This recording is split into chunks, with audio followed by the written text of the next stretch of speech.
నిన్న బాబుకి గొలుసులు తీసుకుందామని బజార్లోకి అయితే వెళ్ళామండి. ఇంకా తిరిగి వచ్చే దారిలో 1/4 కేజీ వచ్చేసి 50 రూపాయలంట బిక్కాయలు.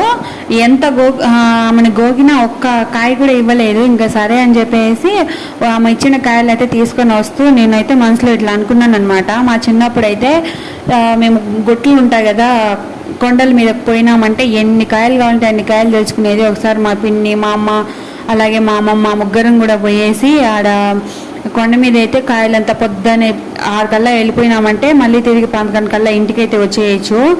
బాగా మాగిన కాయలన్నీ కూడా తినేసి పచ్చికాయలు అనేవి కూడా తీసుకొచ్చేది. వర్షాకాలం అప్పుడు చెట్టు పైన పిట్టలు ఉంటాయి కదా, కొన్ని రకాల పిట్టలు గుడ్లు కూడా పెట్టుకునేది. ఆ గుడ్లు మేము ఊపినప్పుడు, అంటే చెట్లు ఊపినప్పుడు గుడ్లు కింద పడిపోయేది. అవన్నీ కూడా నాకు ఇప్పుడు గుర్తుకొచ్చినాయి. కాయనైతే ఇంకా ఇంటికి వచ్చి ఒలుచుకొని తింటూ ఉన్నాను అనమాట. ఏ మాటకు ఆ మాట చెప్పాలి. 50 రూపాయలు పెట్టి కొనుక్కున్న కాయలు అయితే చాలా తీయగా ఉన్నాయి.